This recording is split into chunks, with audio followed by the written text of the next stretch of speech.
basoni à la vie, basoni esalisu.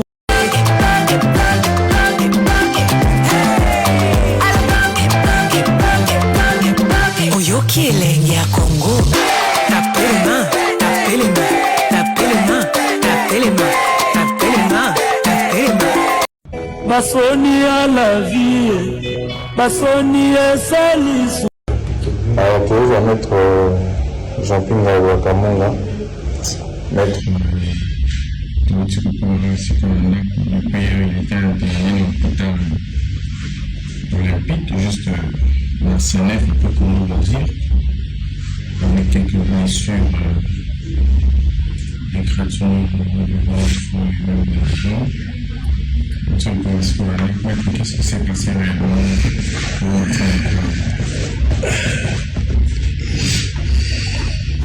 Le petit frère, vous savez que nous, toujours sur la marche, la bichon, et tout le monde qui a toujours kende, malimbe, tous les qui déjà entré à Yarubo, tout Poussani, Gazaki juste après la prison, Martin, tout ça qui gagne, vous, Alengo, Joana, Mike Mukebai.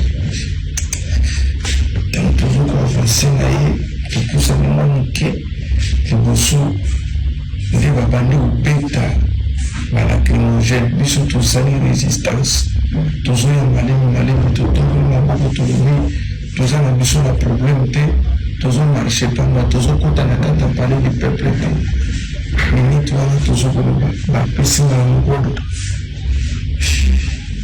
beta na mobali na nzoto beta na nzoto soki nani alobaki dans la foule tobandi mbala moko alengo lojwa lobite baye bapesi wana kobeta na nzoto borekile tobandi koluka korekile wana ngai sika awa nazoya pembeni ya président nde napikaka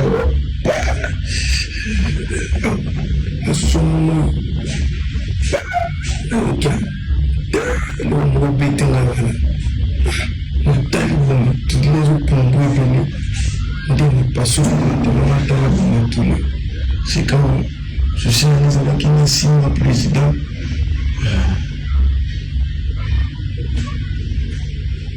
otobalukanga président mopanzi parceke bazalaki wana nde mpe kobeta ngai eloko moko polisi akanga na mosapi abukinga mosapi azukisinga mpe pota betukinga babetaki babandi kobeta ngai wana partout nzoto molumbu ya sipasi tobeta milokola banyama babandi kobeta bazobeta na bangondo bazonyata biso tobandi kozonga mbango wana tozongi tokomi na nzela baye kotindikanga na badepogre na terase ya monene na dindi kuna nde bato bapa résistant baye babundi babenginga na kati nde balotanga bakanganga mama ekalakinga singa moko mpona kata hémorragie bamemenge baalogene na kati ya siège na biso kuna président mpe azalaki wana kozoka Jean-Marc Abongo biso nyonso na bavuvu nde kolongwa na biso kuna ambulance ekoya toza na kati bazobeta bazobwakela biso mwa ya moto biso na kati bazopompe biso bama ya moto na kati na moto nzoto mobili bazobwakela biso bamai baboki bamai babandi kobeta balacrymogène bandi kobeta balacrymogène bazobeta balacrymogène na kati etufuma wana etufuma na mai ya moto suka nango nde tobandi kobenga MONUSCO ayekoya boye atali ndenge ezalaki soki mpe baintimidaki soki nini tomona motoka MONUSCO mokei nango ntango okei wana totikali na kati ya siège bazobeta balacrymogène soki 20 mbala moko molinga na kati na komeleza te so ekauki etufuma bato bandi kolela tokufi wana libanda bazoboma bato bazobeta bato masasi tokobima wana ntango ambulance ekoya ambulance ye toza bato bazoki baza ebele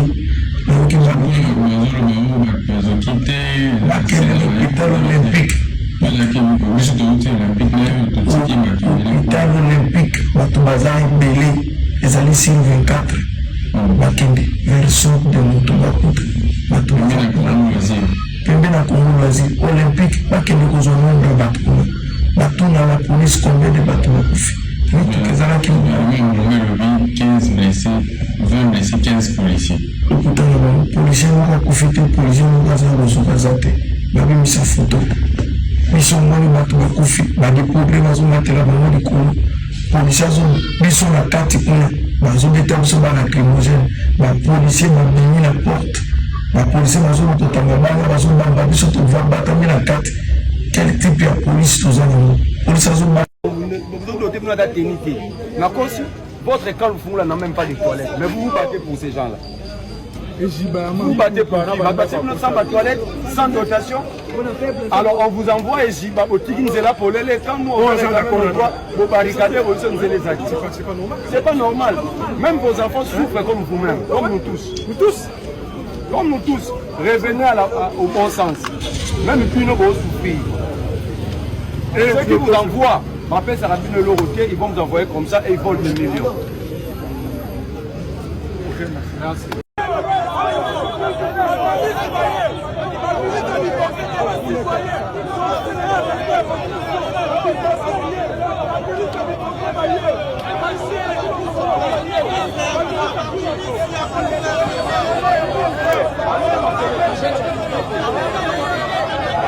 Le bilan va se retrouver à Madiabo pour la pouvoir.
La police est incapable.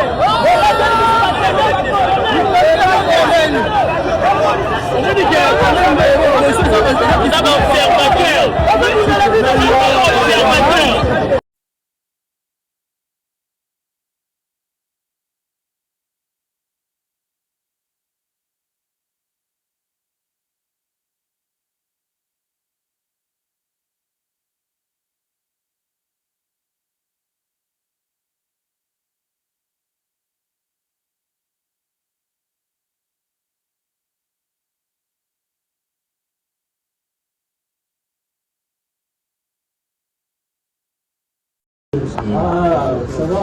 Oui, ça va bien. On ne restait pas longtemps debout. Ok. Opposant Yanzala, vous-même, vous vivez de quoi? Je vis d'abord du salaire de mon épouse. Opposant à Notre monde est bien aventurier. passe dans les médias qui jettent des accusations d'abus sur moi. Félix Tshisekedi, na olubenganisa na parlement. Pozo ko Sabino. Azoralar. Na otak dire obenganisa déjà Félix Tshisekedi, tata mo c'était pas grand. Bon moi il faut boyer bango. Tata mo si Félix Azoralar. Mais bango c'est déjà raté. Ah c'est déjà raté. Il est bien facile quand on tient les clés des coffres forts de l'État enfin de traiter les camarades d'hier, parmi eux de bienfaiteurs, des opposants Yanzala, opposants affamés. Cette manque de noblesse est aussi une cynique manifestation d'ingratitude, alors que l'opinion sait qu'il vous a fallu attendre très longtemps avant d'apprendre à payer seul vos propres factures, dit Memo Lando, proche de Moïse Katumbi. Vous avez Félix Tshisekedi, moi na Tshisekedi, oh combattant, oh va venir le changement. Adam Agalar, nangana yoka kia pesa wata ne kolmo mbujimai. Rien. Adam Agalar tout. Ça va virement ou transfert $6,250 par mois. Et ça va 4,000 euros. Ça PFL. Vous continuez à combattre. Continuez à combattre.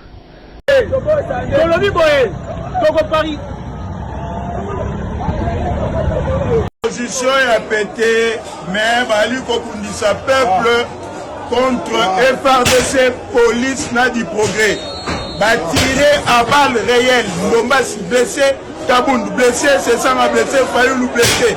Le bureau du CG qui tombe au saccagé, la force du progrès est en train de nous attaquer. Bali Kogazé, siège, il a incidé. Bon, mon ami peuple a lui qu'on manifestait pacifiquement pour un sitting. Mais Botindi milice, Botindi police, Botindi FRDC, peuple a se retiré dans le siège, pour aller continuer à attaquer. Bali continuer à gazer Bissot. Nous alertons la communauté nationale et internationale. Si c'est un tyran, tu as lu côté élément pour que les démocraties coufatent. Non la dictature, pas de changement de la constitution, il faut les capter. Le peuple gagnera toujours. Le peuple gagnera. On en bien. La manifestation, ceux qui ne dévoilent pas tomate, à Bambio, je sois quand même tomate, voilà, Bambaye. Soka Bambio Mangousta, yo sois même Mangousta wana Bambaye. Soka Bambio Pastek, soit Kaka Pastek wana Bambaye. C'est pas Bambio Pastek, yo vécu ça, proportionnalité ça. Je répète cette fois. Dans ma manifestation publique, ceux qui ne voient pas Bambio tomate, yo ramassé ça tomate wana Bambaye. Oh, Bambio, il est tombé, ramassé quand Bambio est tombé, Bambaye. Oh, Bambio, il manga, Bambaye, il bata. C'est ça. On a tenté de mettre ma place pour Bambio. Mais, le cours de réaction à la proportionnelle, il va Bambio tomate, pour ramasser tomate. Et si on se comprend, on se comprend dans ma voix. Oui, Ndekolangaï. Parmi les policiers oyo bazalaki yo na marche o bando zwa ba corps ya bandiko na biso bakufi abengi ngai azako lila abi bishop na sala depuis na tango Kabila mais ya autour na mona makamba boité nano mona makamba boité depuis na tango Kabila abi na Kabila batu bakufa mais nano amona batu ndenge bakufa na tour yote. Na tango Kabila ezaki mutu mususu azo respirer nanu ba memi ye ba pesi mo soin mais na tout oyo ozo respirer bazo acheminer yo ba non. Est-ce que Félix Tshisekedi bazaki ba démocrate? Est-ce que papa Etienne Tshisekedi akosa bisote? Est-ce que famille oyo bazala makila na maboko te? Est-ce que famille oyo Tshisekedi baza bandoki te? Ndeko na bisinga bishop ba ona tangi ba corps oyo ya tangi ya ko sauter rapide et l'équipe a 700. Et l'équipe a 700. Babomi bato. Néonangaï, Tshisekedi, et Sili. Voilà. Marche à Liboso. Liboso mona. Peuple congolais, c'est le temps. Il y a qu'à stopper mon tour.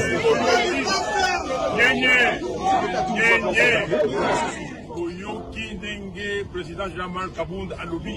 Nali Falassé. Nalingala et Loko Moko. Tolobi Boye.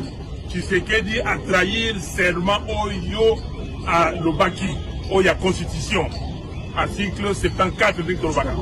A trahi l'ango. A ça sur la tine, pas d'activité mingi. mikolo ezokoya. Mais oya kafu kafu ya makasi ekozala le 8 juillet. Na Congo mobimba kaka na Kinshasa te na ba province nyonso le 8 juillet tokozala marche tokosukisa na palais de la nation pour la kosenga monsieur Tshisekedi a démissionné, a trahi seulement les liboso yami balé alingi kokabola mboka na biso apesa est ya mboka na biso na ba rwandais autres benga na français balkanisation yami sato a côté na rébellion contre constitution où il y a peut-être qui serment yango na peuple congolais tolobi que biso bato temi liboso na bino tokoki kondima yango te esengi tolakisa ke mboko eza ya biso Congo ekotikala moko ndenge Kimbangu ndenge Kasavubu ndenge Lumbumba na batata nyonso bakendeki ndenge Etienne Tshisekedi balobaka que Congo un indivisible uni Congo ekolobo merci mingi nazozila asi ma constitution bate bele bazozila na coin bate bele bazozila na coin toucher constitution tout le monde a clip pe kalamingi te ezobima bokomona clip on a sali ya njemba constitution aya bongi aye kokosa peuple congolais est capable ya sécuriser mboka na biso aye bi atandenge ba Félix Tshisekedi, vraiment ça c'est deux gros esclaves de l'Afrique, plus Ouattara. Les trois, vraiment ce sont des esclaves qui parlent au nom de l'Afrique, mais qui n'agissent jamais, d'ailleurs, même pas au nom de leur peuple, à plus forte raison au nom de l'Afrique. Ce sont des imposteurs, ce sont des menteurs, ce sont des esclaves de ces gens-là. Les Congolais, ils ont beaucoup de boulot. Parce que Tshisekedi, c'est leur Ibeka. J'ai dit ça à Roch Kabouré. Ils disent que l'autre doit partir. La MONUSCO doit partir. Mais celui qui ne veut pas que la MONUSCO parte, en vérité, c'est Tshisekedi. Donc, Tshisekedi, c'est le problème. La MONUSCO, c'est les conséquences. Bien que la MONUSCO est là avant que Tshisekedi ne vienne, Tshisekedi est une continuité des impostures au niveau de la présidence du Congo. Donc, si Tshisekedi ne fait rien pour chasser l'amunissement, il faut faire partie de Tshisekedi. C'est ça qu'on a fait à Ibeka. On sortait pour chasser la France, Ibeka a dit qu'on est des terroristes. Macron dit que non, on fait l'apologie du terrorisme. Donc, Ibeka nous a traités conformément aux injonctions de Macron et aujourd'hui, vous savez comment l'histoire s'est terminée. Donc, ce qui attend le peuple congolais, c'est de bien organiser et bien orienter la lutte. Il faut que Tshisekedi soit leur cible principale parce que Macky Sall, on sait que... les élections à venir, il n'ira nulle part. C'est Ousmane Sonko. Mais ne vous étonnez pas, il va dire que je ne savais pas que j'étais président. As président, il y a pas conscience dans Binote. Il dira que je n'étais pas au courant que non, en fait, c'est moi qui devais sécuriser le Congo. Ou c'est moi qui devais faire ceci ou cela. Yo.